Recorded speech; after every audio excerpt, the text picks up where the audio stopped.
El presidente Javier Milei en los últimos discursos, y desde hace tiempo ya lo viene planteando, habla acerca de arreglar las variables macroeconómicas y dice: ustedes son aquellos que tienen la responsabilidad de manejar la microeconomía. Ahí el Estado no se va a meter, no nos vamos a meter. Del dicho al hecho hay mucho trecho. En ese tipo de planteos hay de por medio muchísimas cuestiones que están afectando a la economía cotidiana, que todavía el Estado tiene injerencia, a pesar de lo que está planteando el presidente, pero se asume, se presume que va en una dirección, al menos en lo discursivo, para sacar esas injerencias dentro de lo que es el mercado en lo micro, en la economía que nosotros conocemos como la economía real, el comercio, el negocio. Y para hablar sobre esto está con nosotros hoy el contador Roque Ricardo Díaz, que nos acompaña para poder analizar un poco cómo estamos viviendo nosotros desde el bolsillo del ciudadano esta nueva etapa de la Argentina que, de más está decir, es crítica. Ricardo, gracias por estar. Hola, muchas gracias por invitarme, un saludo para todos ustedes.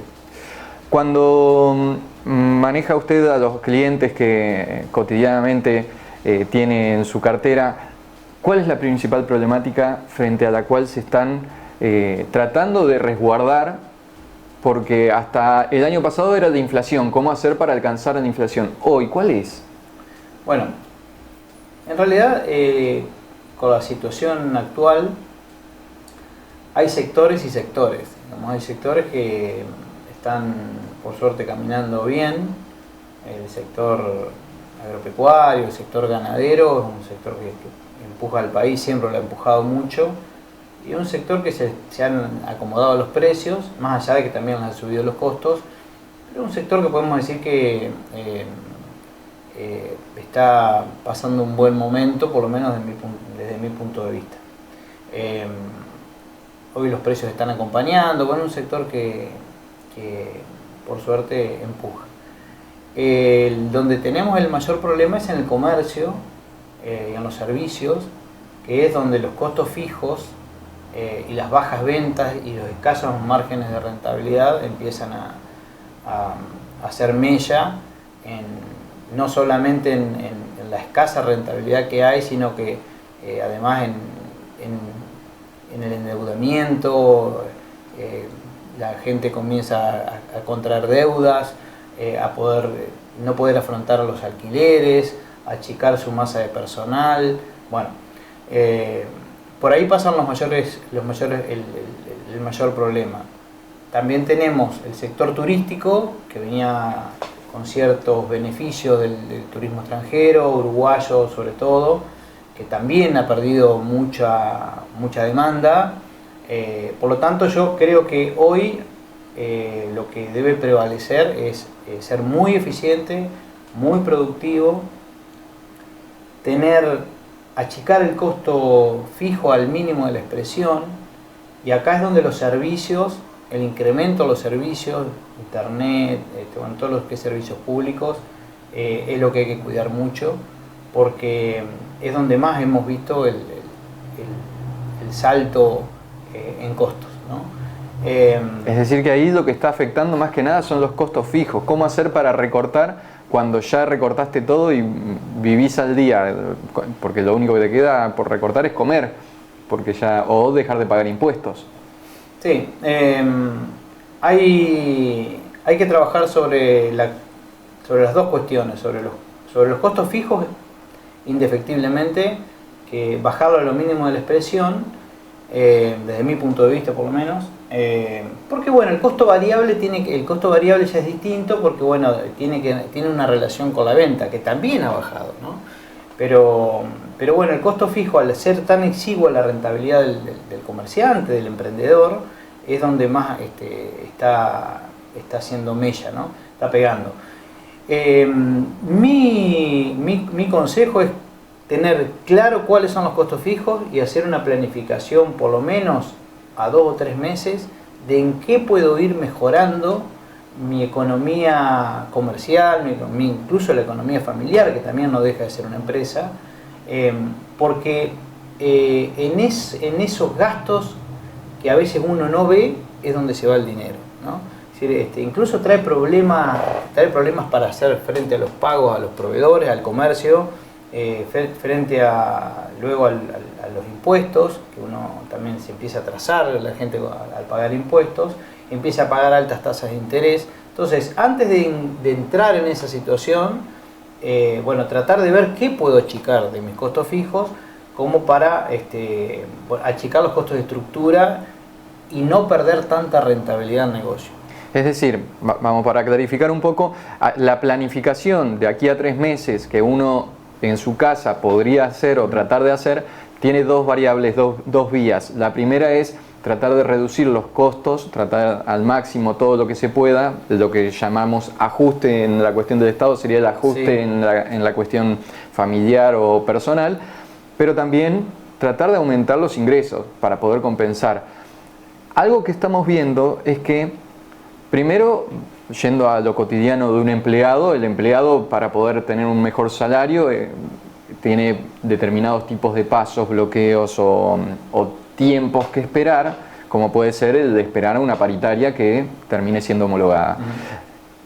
Por otro lado, tiene que recurrir entonces a changas o a trabajos extras para poder aumentar su masa de ingresos, porque de lo contrario ahí ya entra en una declive. Mi trabajo no me alcanza para poder saldar todos los costos, por más que achique los costos, ya el salario, como estamos viendo hoy, nos quedó a todos licuados. Entonces ahí lo mismo pasa con las jubilaciones. Entonces vemos que los jubilados vuelven a trabajar, nos han mostrado hasta en noticias como algo benéfico, que hay comercios que están tomando jubilados para trabajar. Qué paradoja de esto. Y hasta qué punto también no estás en esa parte agregando un costo que no estás teniendo en cuenta, el tiempo, ¿no? Porque vos estás sacrificando tiempo que vos tenías o libre o para estar con tu familia o para hacer otro tipo de cuestiones, que lo tenés que sacrificar para poder seguir haciendo más trabajo y generar un poquito más de ingresos, que ni siquiera es para empatar hoy en día. Bueno, por eso son distintas realidades, pero si uno va puntualmente al sector comercial, creo que hay que tener mucha creatividad, tratar de ver cuáles son los nichos del negocio donde todavía generan mayor rentabilidad y tratar de apuntar a eso, recurrir a las bases de datos de sus clientes y tratar de generar promociones. Hay mucha creatividad y mucha productividad en el comercio, porque es distinto a quien vive de un salario, ¿no? El comercio todavía tiene algunas herramientas para eso, ya vuelvo a repetir, que es el que permite garantizar el salario también. Y además ayuda a garantizar el salario. Bueno, yo creo que ahí hay que trabajar mucho, no sentarse a esperar que el cliente venga, hay que salir a buscarlo. Hoy el marketing digital, hay una cantidad de herramientas que hay que comenzar a trabajar. Si uno no la puede trabajar, tercerizarlas o capacitarse en esa cuestión, cosa de salir a buscar mayores ingresos. En el hogar, lo mismo, ver si algunos integrantes de la familia pueden conseguir algún trabajo, que siempre es importante, y hacer una mínima planificación. Yo siempre insisto en esa cuestión porque los gastos no programados son los más caros y los por donde se va la mayor parte del dinero. Es decir, uno no tiene la compra, hoy el alimento y la bebida es de lo más costoso que tenemos para nosotros, por lo menos en los gastos cotidianos, sí. Si uno pudiera hacer una pequeña planificación, me van a decir que no se puede. Yo creo que sí se puede y se puede. Bueno, programarse ahí, hacer la mayor cantidad de gastos programados y mirar cada uno de los costos, internet, teléfono, celular, bueno, ver qué se puede achicar ahí. Porque de lo contrario, si uno no lo hace, el ajuste va a venir. Y el ajuste viene o por menor calidad de vida o por mayor endeudamiento, que causa mayor estrés, mayores angustias a nivel familiar. Entonces, lo mejor que uno puede hacer es tratar de anticiparse. Si es factible, es posible conversarlo en el seno de la familia, ni hablar del comercio, hacer una mínima planificación, no estoy hablando de cosas extraordinarias, y tratar de anticiparse, y esa anticipación es lo que va a permitir tomar mejores decisiones. Por ahí hay una clave fundamental que bien mencionaba y que hemos hablado en otras oportunidades, la cuestión de poder ordenar los gastos, ordenar los ingresos y para qué se destina cada cosa, incluso coincidiendo con aquellos que están conviviendo con uno en esa misma estructura de gastos. Ahora bien, cuando nos encontramos frente a esto, tenemos una sociedad que no estaba preparada para esto. Nadie nos preparó. Terminamos la escuela y no nos prepararon. Hay gente que no terminó la escuela tampoco está preparada. Y aún personas con preparación académica universitaria, salvo que sea contador justo, se encuentra con problemas cotidianos que no estaban en su haber. ¿Usted considera que es posible a través de, vamos a decir, YouTube, que es la plataforma en la que estamos ahora transmitiendo, por ejemplo, o Instagram y otros tipos de recursos por internet, uno puede capacitarse en eso, buscar respuestas para planificar de una forma lo más ordenada posible? Sí, no es difícil. Los jóvenes y no tan jóvenes de la familia ya han adquirido algunas herramientas, pues si estuviéramos hablando hace 20 años de cosas distintas, pero sí. Hoy ya quien más la biblioteca distintas herramientas informáticas, y aparte es algo bastante básico, si se quiere, es ordenar los ingresos y los egresos semanalmente, es decir, anotar esas cuestiones. Después sí hay otros temas, es decir, bueno, ¿en qué invierto si me sobra? Digo, porque hay distintas realidades, ¿no? Es decir, bueno, a ver, me sobra, ¿qué invierto? Bueno, hay rentabilidades que son escasas, pero más seguras.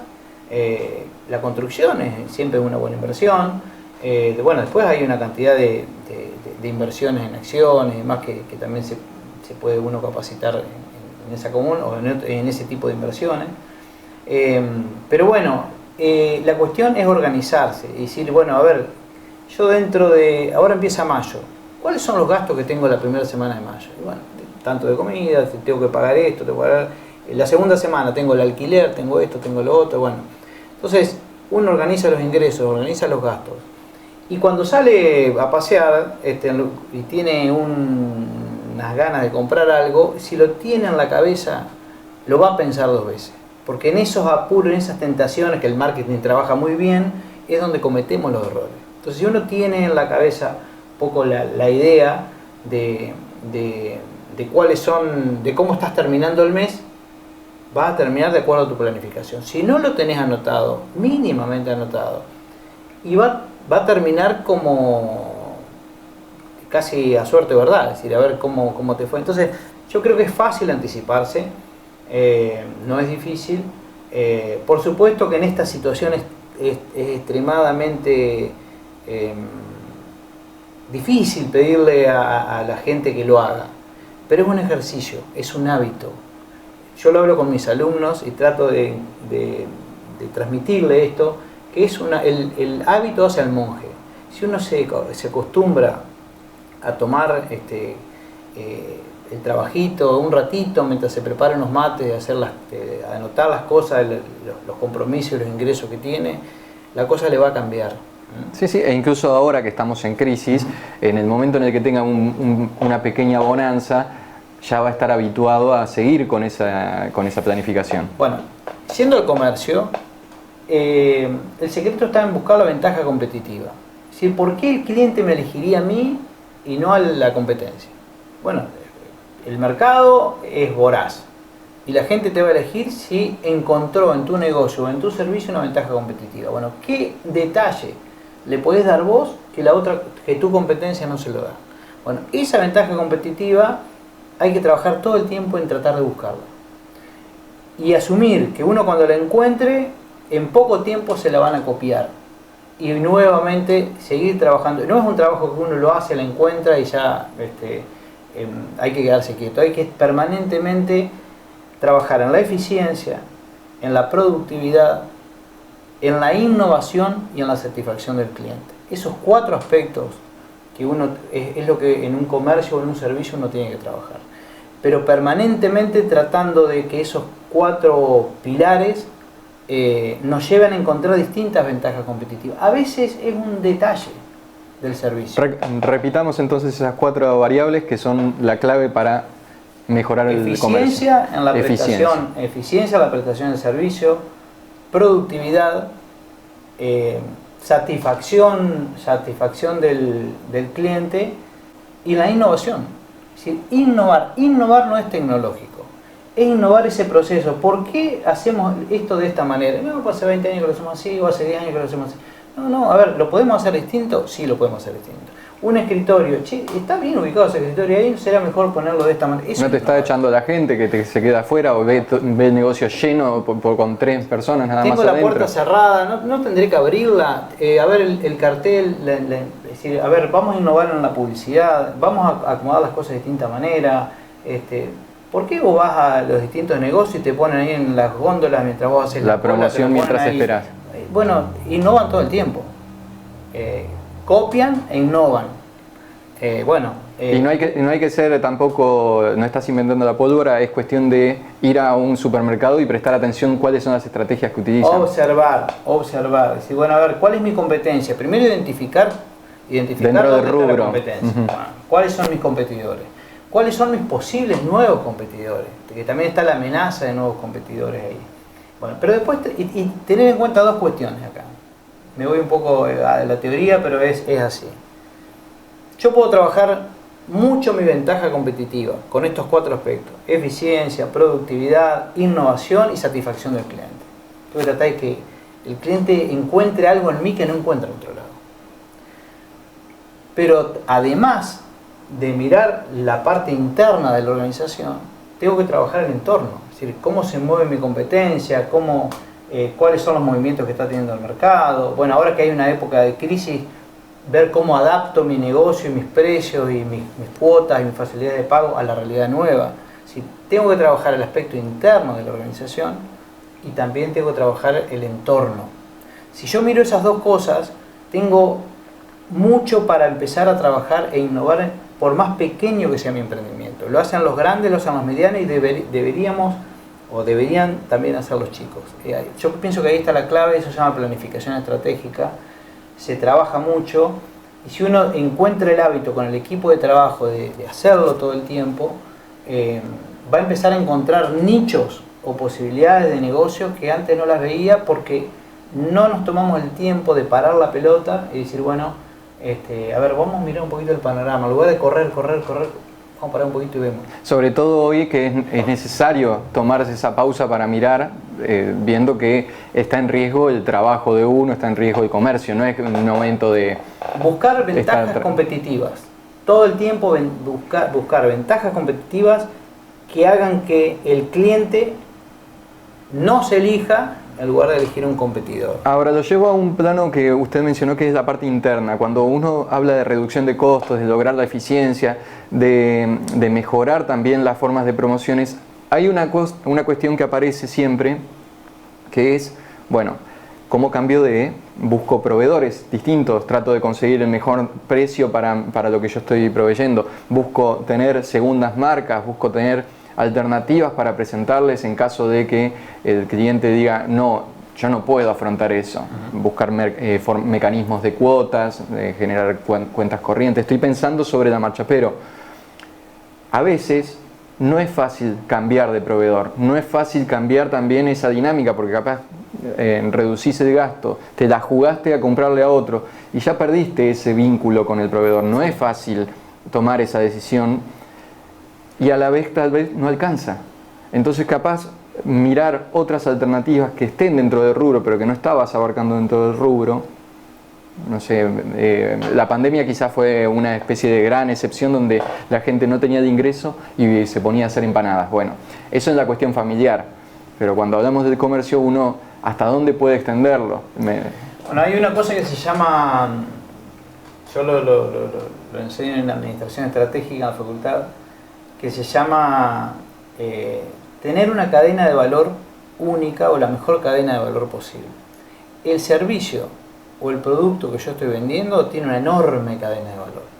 Empieza, puede ser con la compra del proveedor, pero es un eslabón ese. Claro. Ese es un eslabón más. Después está cómo lo financio, Entonces tengo que trabajar cada eslabón de esa cadena de valor, pulirla. ¿Lo compran en el negocio o se lo llevamos a la casa? ¿Te lo llevamos a la casa, lo colocamos nosotros o te lo colocamos? Antes de venderlo, cuando lo compro, desde qué lo compro, a qué precio lo compro, a qué proveedor le compro, qué calidad compro, cómo llega a mi negocio, es decir, porque una cosa es la compra, otra es cómo lo financio, después cómo llega a mi negocio, es decir, en cada uno de esos eslabones hay cosas para mejorar. Hay valores que puede uno... Cómo lo coloco en mi producto, cómo después busco los mejores precios, cómo lo financio al cliente, cómo lo exhibo, cómo capacito a mi vendedor para que trate de que con eso se lleve un producto más del otro cliente. Es decir, cada uno de los eslabones, desde que yo compro el producto o empiezo a consumir el servicio, a producir el servicio, hasta que el cliente se va con el producto o servicio, todo eso es una gran cadena de eslabones que si nos ponemos a trabajar finito, hay siempre cosas para mejorar. Entonces, además de trabajar estos aspectos, hay que trabajar esa cadena de valor, que mi cadena de valor sea lo más eficiente y productiva posible. Bueno, ahí estamos con Ricardo Díaz, que es contador y a veces docente, como bien nos contaba, que nos está dando algunos tips y algunas ideas como para que cada uno en su casa, en su domicilio o en su comercio o negocio pueda ir implementando mejoras y tratar de darle la lucha a este momento donde en cierta forma la parte política ha dicho es un sálvese quien pueda. Cada uno tiene en su mano el destino del éxito o fracaso de su empresa, de su familia, y bueno, y ahí es donde el Estado dice yo me corro, yo no me meto en eso. Habrán discusiones políticas respecto a si eso es el rol del Estado o no, no es justamente lo que vamos a hablar hoy, pero me gustaría abordar también, así como abordamos la economía doméstica, usted mencionó al agro, que es parte de la economía doméstica de los entrerrianos en general.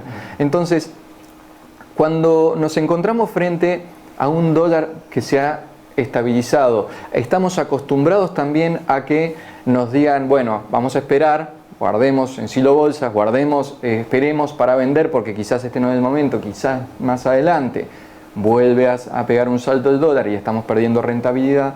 ¿De qué manera usted está viendo que se está moviendo esa parte del agro? ¿O ve que también los gastos corrientes están generando que se venda a pesar de? Bueno, en principio, el agro es bastante amplio. Claro, de acuerdo al producto. La ganadería ha tenido un reacomodamiento de precios, pero estuvo muy castigada el año pasado con la sequía, tuvieron que vender animales muy flacos y a muy bajo precio.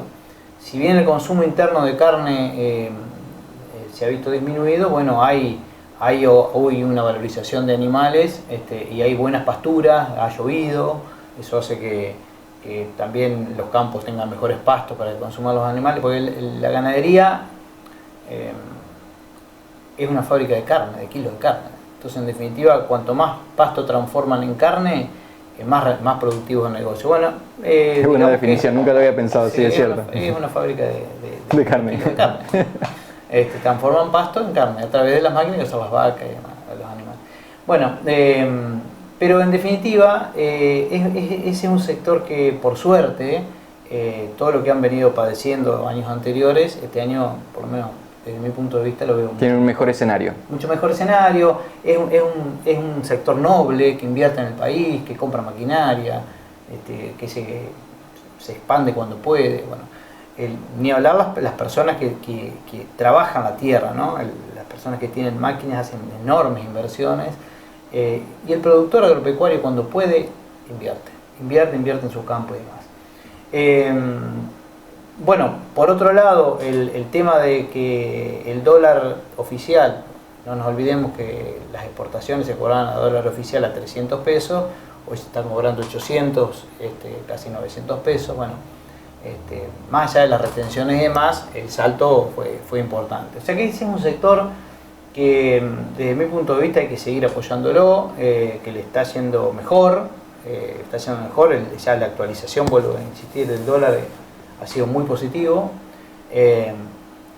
y que yo pienso que siempre el país lo necesita, como el agro también necesita del país, o sea que es un ida y vuelta. Me parece que es un sector que que en los próximos años va a crecer muchísimo. Y además, lo que he visto, ya hace ya algunos años que se ve, es que al incorporarse las nuevas generaciones, esas nuevas generaciones vienen muy capacitadas, no solamente en producción, sino vienen muy capacitadas en administración, en planificación. Siempre le digo a mis alumnos, a veces me parece mentira que me reúno con un comercio, una empresa y me dice no se puede planificar. Y en el agro es un sector donde se planifica muchísimo. Si el agro puede planificar, que tiene todas las variables, muchas variables que no dependen de uno, ¿cómo lo va a poder planificar una empresa o un pequeño comercio? El agro es maravilloso, interactuar con esa gente muy profesional, muy noble, es un sector que al país le va a dar mucho. ¿Qué tanto en real hay cuando se plantea que desde el agro la generación de trabajo no es tanta como la demanda que puede tener quizás la industria? Bueno, eso es real. Es real porque las necesidades productivas así lo indican, digamos. Un campo de pronto tiene 2, 3 empleados, no es la misma realidad que una fábrica. Pero también hay que ver que el aporte de divisas que genera el campo es muy importante. Tal vez no es tan importante en mano de obra, es cierto, pero esa producción del campo es la que... Bueno, es la que durante años estuvieron robusteciendo las reservas internacionales del país. Pero es lo que alimenta a las fábricas que transforman el cereal. Entonces, una aceitera que tiene muchísimos empleados... Lo que hoy hablaba acerca de la cadena de... Claro, esa sería la cadena productiva. O sea, una aceitera, una industria que elabora soja, aceite y demás, la materia prima la recibe del campo. Entonces, no lo generan directamente, pero después en la cadena productiva terminan generando puestos de trabajo en forma indirecta a través de la fábrica, pero que producen lo que genera el campo. Y en esta cuestión también tenemos un tema que es cotidiano dentro de Entre Ríos, que es el estado de las rutas, el estado de los caminos. Una grave problemática, sobre todo teniendo en cuenta las lluvias que hemos tenido, que han sido abundantes. Nos encontramos con estados de los caminos que impiden o bloquean o complican y encarecen la logística. Sí, mucho. Es un gran problema. Ahí estaría bueno que el Estado sí interceda. Bueno, es un deber del Estado. Lamentablemente venimos de muchas gestiones, muchos años donde no se ha podido o no se ha hecho con eficiencia. Aspiramos a que eso mejore. El campo necesita sacar sus productos por los caminos rurales, ¿no? Pienso que hay que hacer alianzas estratégicas entre el campo y algunas otras organizaciones junto con el Estado. Si el Estado no lo puede hacer solo, por lo menos que se deje ayudar, ¿no? Entonces tal vez... En la iniciativa privada se puede llegar a articular. Y sí, a ver, es cuestión de buscar una solución. Vuelvo a repetir, si el Estado no solo puede, solo no puede, que no se quede con eso y bueno, hay que tratar de encontrar otras soluciones, porque la riqueza sale por ahí. La generación de divisas y lo que va a levantar este país, parte de lo que va a levantar este país, porque no solamente el campo, sale por esa ruta. Entonces hay que trabajar, el mundo trabaja en eso, ¿cómo no podemos trabajar nosotros? Pero bueno, ojalá se encuentren soluciones. No solo en los caminos rurales, después las rutas son un desastre. Las rutas, ya no rurales, las que transita toda la gente, es decir, habría que pensar en el ferrocarril, que achicaría muchísimos costos y podría ser mucho más eficiente. Es decir, de la misma forma que debe innovar el sector privado, como por lo menos desde mi punto de vista debe hacer, el Estado también debe innovar. El Estado también debe innovar permanentemente sus procesos. Ojalá que la eficiencia, la productividad, la satisfacción de los ciudadanos, todas esas mismas variables están dentro del Estado. El Estado, lo que pasa es que también somos muy pasivos nosotros en no exigir de pronto, o por ahí si exigimos, se piensa que se lo hace con una intención política y en realidad los clientes, los usuarios somos nosotros. deberíamos exigir, sea cual sea el gobierno. Claro, Pero llevándolo bueno, a la práctica sería como pensar que un cliente viene, se queja de un precio y nosotros pensamos que en vez de tener un problema de eficiencia nuestro, es otro que nos lo mandó para... claro, entonces bueno, pienso que nuestra democracia es muy joven. Yo lamento mucho toda la grieta que existe. Ojalá podamos salir de ese lugar. Personalmente trato de no formar parte de eso. Porque Crear hace puentes. hace mucho daño a quien está gobernando y hace mucho daño en todos los sectores, sea quien sea que esté gobernando. El que está gobernando hay que tratar de apoyar lo que está bien y hay que decir con respeto lo que está mal. Después lo otro es todo, no suma nada. Es decir, necesitamos apertura de quien está gobernando, que se deje ayudar siempre, sea cual sea, y no pensar que la verdad absoluta la tienen porque alguien los eligió, sea quien sea el que gobierna. Y bueno, y quienes están sin gobernar y que son oposición, también cuando hay que apoyar algo bueno hay que apoyarlo. Y si van a criticar, que traigan una propuesta Sí, superadora. pero resulta que siempre están pensando en ver más allá de cómo. Entonces, bueno, así no funciona. Ojalá pueda cambiar eso. Ricardo Díaz, muchísimas gracias. Nos queda para la próxima la invitación, ya hoy la ponemos a la invitación, para hablar acerca de industria, que nos quedó ahí en el tintero. Gracias. Bueno, muchas gracias. Nos vemos en breve, estamos en una pausa y ya regresamos con Territorio Político.